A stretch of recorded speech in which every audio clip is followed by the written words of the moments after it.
Welcome. I'm Sandy Galef, a member of the New York State Assembly, representing parts of northern Westchester and parts of Putnam County. And we're going to be talking today about the New York League of Conservation Voters. And it's a wonderful, I guess we call it an organization. I'll let them tell me whether it is. Dealing with the environment, the issues that are really critical to our state and our nation, and always working on making a good environmental difference in all of our communities. So first I'd like to welcome Dan Hendrick, who is the staff of the New York League of Conservation Voters. Thank you. And you're a staff out of New York City's office, right? That's right. That's where we're headquartered, but we're a statewide organization. So. Right, because I know your people are up in Albany, and we hear from them too. So, and Nanette Bourne, who is she's the Westchester, you're the Westchester chapter chair of the New York League of Conservation Voters. Welcome, Nanette. Yes, and I'm also on the state board. So you get to go to, do you get to go to Albany, or does the state board work in New York City? Mostly in New York City. So as part of the chapter is a part of the New York State overall organization. So there's a lot of work in concert. Right. So I'm going to ask you what your goals are, but I get emails from you all the time. Not you specifically, but from the organization.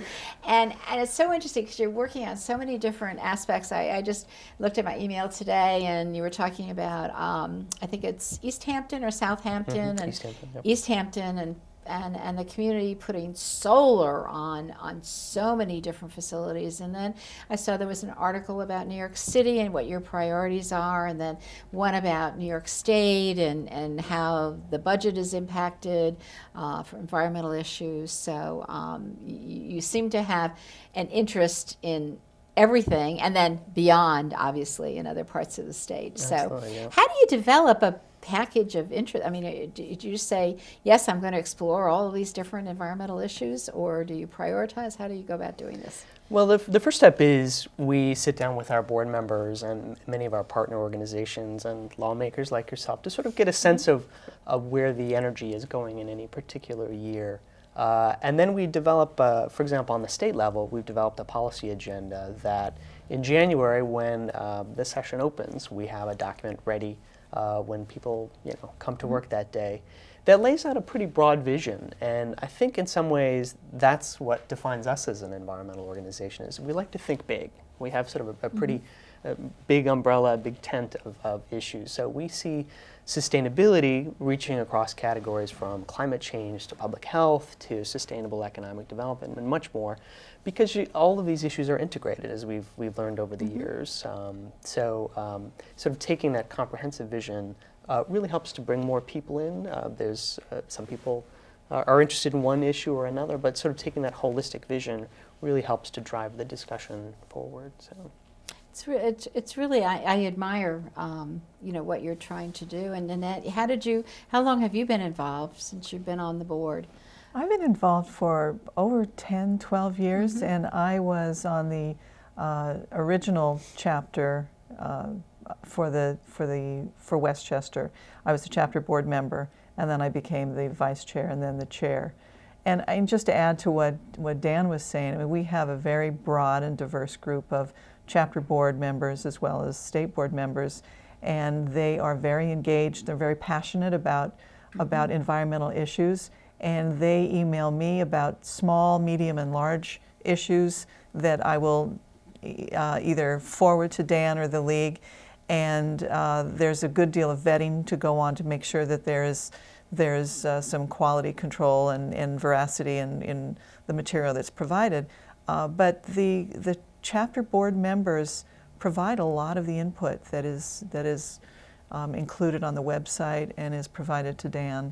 And also, Dan just apparently reads a lot of newspapers because he seems to know what's going on all the time. It's difficult to know what's going on in all places at all time, but we do our best. But it really just shows that the diversity of issues. You mentioned, for example, East Hampton. you have a town out on Long Island that's really finding ways to become a solar leader with what it's got, with limited resources that people have on the municipal level. And meanwhile, we're talking about conversations with the governor and the things we want to see in New York City and in Westchester. So it's really exciting. Sometimes it's a little overwhelming, but generally pretty exciting. But it also sets an example. East Hampton sets an example for the rest of us. Absolutely. And I'm sure that your members go out and say, look, they're doing something on solar, they're putting it on their municipal building, they're putting it on their, I think, public works, as many places as they can to put solar on. And I would think that it would come back and impact everybody else. We start so many conversations through our communications. For example, there was a similar development in Westchester where, one municipality had taken a certain environmental step. The mayor of a neighboring town emailed me an hour after the newsletter came out and said, that's really great. How do we get connected in with that? So often it's just sharing ideas and best practices. Right. So we hopefully serve in that capacity as well. I would assume up on our screen, every once in a while, we might put something up about how to connect with the New York League of Conservation Voters so that people can get on this email. Yep, absolutely. Right on our website at www.nylcv.org. Very good. So, yep. Okay, well, let's talk about, we're in 2014 right now, but let's talk about last year first. What were some of the big issues last year, and were they successfully accomplished or ongoing, and then they kind of worked themselves into this new year? What were some of the things that you were working on last year? Well, some of the, on the state level, some of the most interesting stuff happened in the area of public health. Most folks might not know that their thermostats on their wall, certainly in older homes, I live in New York City and in Queens, and I have a home that was built in the 20s, but hopefully my thermostat isn't quite that old, but there's a little bit of mercury in most thermostats. And unfortunately, what most folks do when they do a demolition of their home or they upgrade their thermostats is the thermostat ends up in the garbage, and it ends up going onto a truck and then onto a landfill, where in many cases it gets incinerated. And the mercury that's in there comes back down into our environment and actually pollutes our lakes and the fish. People eat fish, sometimes we'll get mercury exposure that way. So there was an important piece of legislation that passed this year where the state will work with the manufacturers of these thermostats to increase the collection of them, right? So fewer of them end up in landfills, and we keep more mercury out of our environment. So that we had successes like that maybe didn't necessarily make headlines, but were important nonetheless. So I think there's a position on which we can build even further this year. So we actually have our sights set pretty high for this year. We're hoping for that 2014 will be a banner year for the environment. Actually, Nanette, you brought with you some folders that talk about, you've put together, I guess, the whole priority list, your agenda for this year of what you'd like to see done? Sure. We have every year the chapters develop their own agenda, and the New York State League develops an overall agenda for New York State. And this is an example of the agenda that was recently developed for 2014 that outlines the environmental agenda, the criteria, and really the basis for the education and the endorsement process. So there are areas concerning climate change, transportation, energy, conservation, natural resources, and there's several, probably 12 to 15 areas that become the platform of our agenda.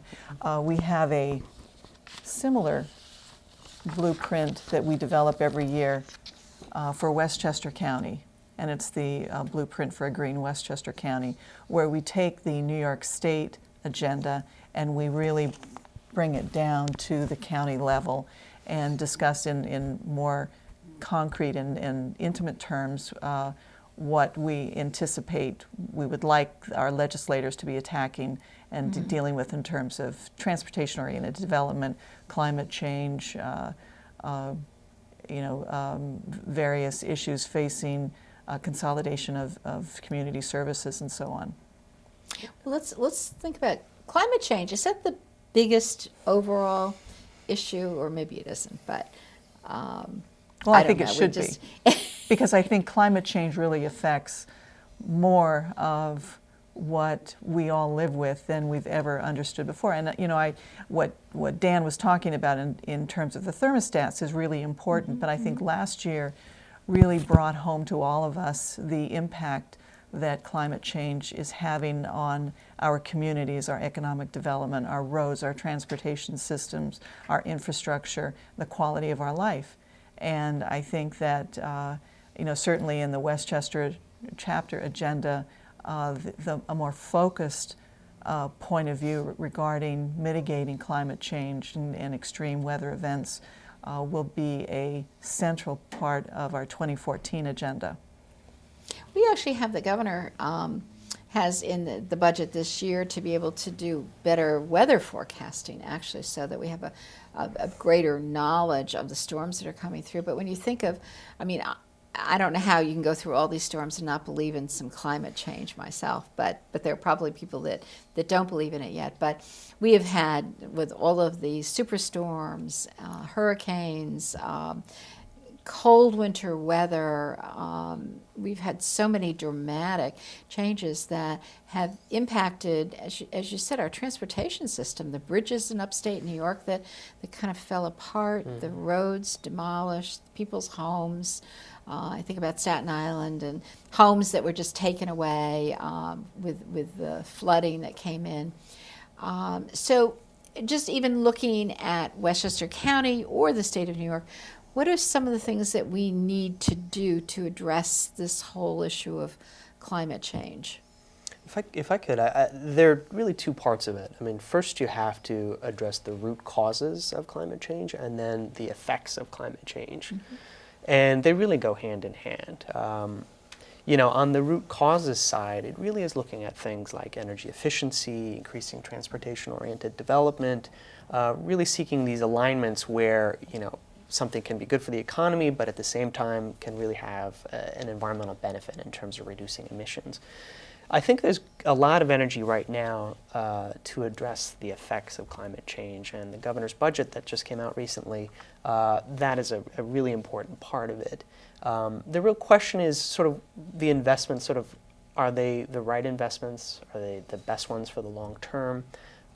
And each area has its own struggles with climate change. For example, in New York City, it's going to be rising sea levels. However, in the Hudson Valley, one big issue here, for example, was the year before. What was the hurricane that we had? Irene and Lee. Irene and Lee. Right. Both had a real impact on water quality, and you might not think about that. But what happened is, because of the intensity of these storms, the reservoirs that contain our drinking water were just filled with debris and all kinds of pathogens, things that wouldn't be in there in a normal time.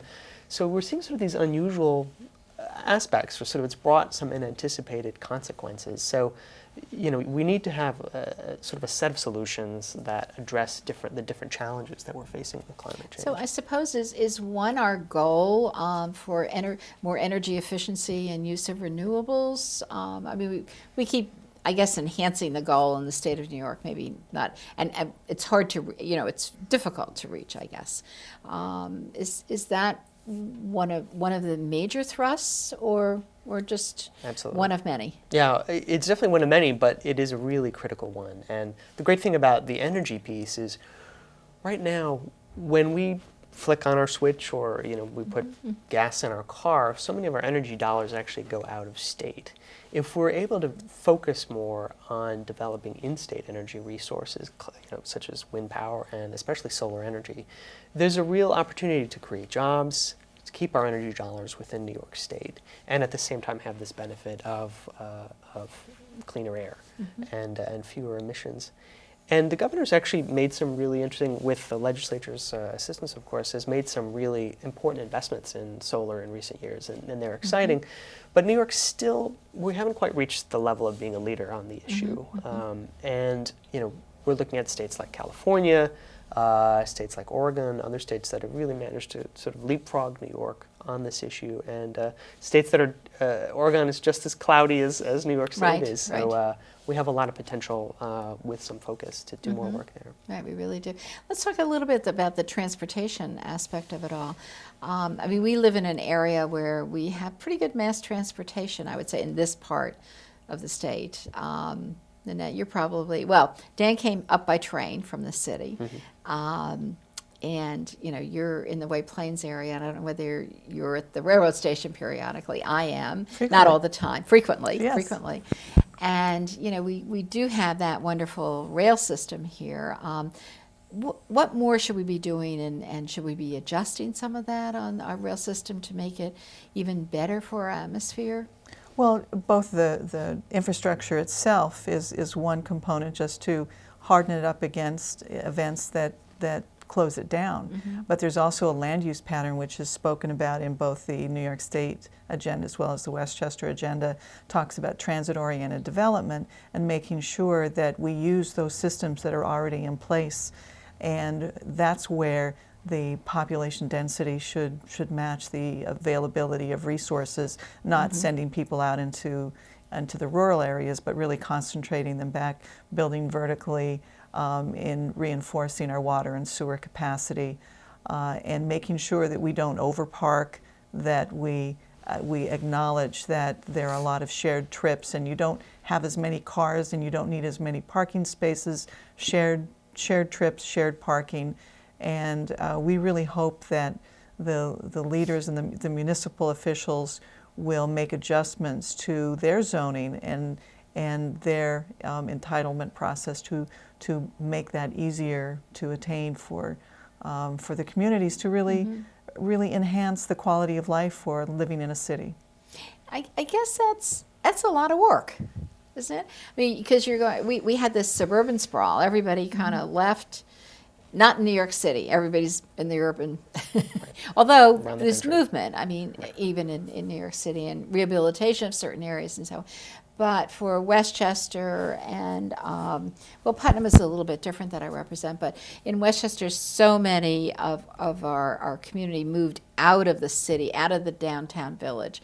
You know, they wanted to be in the suburban area. So how do we, you know, it's harder to get people not to want to go that direction, but go back into a place where there are more people living, and you don't have to keep putting in new sewer lines and water lines and so on. I think it's a struggle in the suburbs.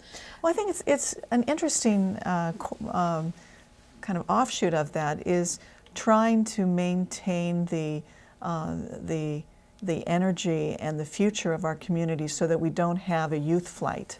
So that our communities are attractive to young people, so that you know, the libraries and the recreation and the entertainment, the trails, the recreation activities that are enough to attract the youth, that they will stay here, they will enliven our communities, make our cities strong. These youth are the ones most likely to live close by to a train station, so they can get into New York City. They don't need to have two cars. They don't need all the parking. They want to be able to walk to where they go to work and home. I mean, what's that advertisement? You know, if you lived here, you would be home. Right. Yes, And I've I think seen that's a some very signs periodically. appealing Right. lifestyle. I actually think White Plains has done a lot with that, haven't they? I was just going to say, White Plains For and young Yonkers people? both Well, have And done Yonkers too? quite Yeah, good. Maybe White New Plains. White Plains has been so successful that yesterday, when I was going into the city, I went to the train station and couldn't find a parking place. That's success. That's success. You know, the pattern, actually, it's interesting, the pattern with mass transit now is, one, you're seeing a lot more reverse commuting. Right. But, you know, as Nanette was saying, I mean, for the younger folks who do want to live, perhaps they have family in Westchester, but they work down in the city, while they're home, they also want to be part of a vibrant community in Westchester. So like White Plains, for example, fantastic restaurants, great transit infrastructure right there. So, you know, even though if they're not in the city, they can find these amenities close to home. There's shopping, grocery stores there and everything that they don't have to use the car to get around so much. Right. So that it takes a lot of education, working with the elected officials, getting them on board with the concepts. That's right. I know one of the other areas you're working on is just public health. You spoke about that a little bit with the mercury, but you know, there have been some issues with toys that we have for children and other things that, well, health, the diesel activity, unfortunately, in places like the Bronx where you have a lot of asthma. I mean, so we do have a lot of health issues, and that also comes under your umbrella of the environment, which is great. One of the most, I was sorry to cut you off there, one of the most exciting things we've got going this year where some legislation that we see some real potential with is what's called the Child Safe Products Act, which is specifically targeted toward protecting young children. Most folks don't know, you know, there's chemicals that end up in toys, in mattresses, and all these different types of products that come into close contact with children that they spend a lot of time with. And some of these chemicals aren't that well regulated. And I know there's a lot of emphasis, there's a lot of push this year to see if we can get some action on that bill. So. And the health issues also revolve around nutrition. Even in Westchester, as affluent as it is, we do have food deserts. And we do have places that we hope will increase their accessibility to good, nutritious food, the farm-to-table activities that are going on right now. The local markets have been they've been multiplying out here, which is really helping. Right. Yeah. And you want to see them in all the communities. Right, which is great. So your focus really goes so many different directions. I know that you've probably been involved in this whole plastic bag question. You know, every time I go to the supermarket, and if I forget to bring in my cloth bags, my reusable ones, I end up with these plastic bags. I do reuse the plastic bags, or I take them back to the supermarket. But I don't think that's the end of the story, the right part of the story, because they hang around for a long time when they get in our landfills, don't they? They do. You know, I was looking at the data from, there's an annual beach cleanup that takes place nationwide, but here in New York State, and the amount of plastic, and especially plastic bags that they end up picking up off the beaches, it has a tremendous effect on the environment, actually. So it's interesting, there's all kinds of discussions going on around the plastics bags. There's some look at legislation in the state legislature. At the same time, a lot of municipalities are taking action. I know a number of Westchester municipalities have actually sort of banned the bag. In other places, what people are considering is a slightly different model, where, you know, sometimes, as you know, we forget to bring our own bags, right? So you don't want to have to carry home all your groceries. It's not going to work. You know, 4 soup cans and whatever else. You have to be practical about this stuff. So one interesting model that is getting really a lot of attention now is to place give retailers the ability to place a small fee on plastic bags. So when you go up and you just buy a few things at the store, often the clerk reflexively will give you they'll put it in a plastic bag. If you don't need it or you only use it for a couple of minutes. Now what will happen is the clerk will ask you, well, that plastic bag will cost you an extra 10 cents. So what we've seen is by just simply giving the retailers that option to add that extra 10-cent fee, has had a dramatic impact on lowering the amount of bags used. So. Right. It's amazing what money or taxes or charges make in changing the way we do things. They do work. Well, I think it's the plastic bag issue is an interesting reflection on how we learn new behaviors. Because we have now, you as well as me and you, feel uncomfortable when we go to the supermarket without our reusable bags. And that was a process that took a while for us to remember. I don't always have my reusable bags, but I'm now always conscious of whether or not I go into a supermarket now with them or without them. Right, guilt comes into play. Absolutely, because we know those plastic bags, I think what, 1,000 years, somebody says, in a landfill? And some of them don't, depending on the plastic, they don't even really biodegrade. They photodegrade, but they really persist an awful long time in the environment. So and I wonder how many excuses the people at the cashiers hear from us that when we explain like they really care, what excuse we come up with. I have a different car today, which is why I don't have my bag. I know. So we'll see where that goes. One of the other really big issues is this whole issue of hydrofracking. I actually had a chance to go to Pennsylvania to check out the pros and cons of fracking. And are you involved in that whole issue and have a position? Absolutely, yeah. No, I think we share many of the concerns around hydrofracking. We have a fairly detailed and nuanced policy statement that sort of looks at different issues within sort of hydrofracking, from the waste materials to drilling the wells. And pretty much our position is, if the state decides to go ahead to ensure that whatever activities we undertake are absolutely 100% protective of human health and also the environment. So we've set a fairly high bar around that, and we found sort of that's where many environmental organizations are. But the really interesting thing about hydrofracking in sort of the broader political context is there's obviously it's one of the most controversial environmental issues that the state has before it right now. What unfortunately has happened is there's so much energy focused on this one issue, and it's an important issue, granted. But if we had just, for example, 10% of that energy behind, increasing our solar energy efforts or attacking some of these public health concerns, we would be able to get a lot more done. So unfortunately, it's sort of taken the wind out of the sails. It's interesting that you say that, because there are a lineup of people, usually wherever the governor goes, I think there seems to be a lineup of anti-fracking people. But there isn't a lineup of, like pro-solar. Right. Exactly. So it's been a challenge to sort of, as an organization that works on a sort of big umbrella of issues, that it's been a challenge to focus people in other areas, both the lawmakers as well as the public.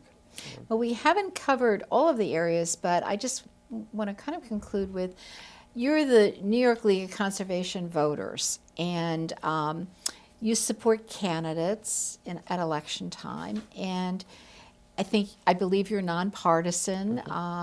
Just tell me very quickly how you deal with those. Do you take your environmental list, you take the candidates' views, and how do you figure out what you're going to do? We have been improving on our process every year, but it is a process. We are nonpartisan. We do represent a broad array of passions and diversity and political affiliations, but we have worked very hard to identify what are our priorities, what's on our agenda, make sure that those running for office are aware of what our agenda is, be available to them, to inform them, to educate them, so that when they're getting ready to run and they are seeking our endorsement, they are first asked to fill out a questionnaire, which you've done many times yourself. And every year that questionnaire is tweaked, and we try to improve upon it and create a more focused questionnaire to really elicit the more important issues. Interviews are scheduled. Those running for office come in for an interview, and we try very hard to maintain a professional code of conduct, to leave our partisanship outside. Sometimes we do better than other times, but that is always what our desire is. Right. So that regardless of your political affiliation, the decision is made based on how close in alignment you are with the agendas. And whether or not a chapter member or a state board member votes for you, ultimately on voting day, is without regard to whether or not you are deserving of the environmental endorsement. Right. Thank you very much, both of you, for coming today. And for those that have watched, if they have any questions from Dan or Nanette or myself, just look at their websites or where to get in contact with you, which I know we've had up, or give me a call at 914-941-1111. Thank you so very much for watching. Thank you to my guests. Have a good evening.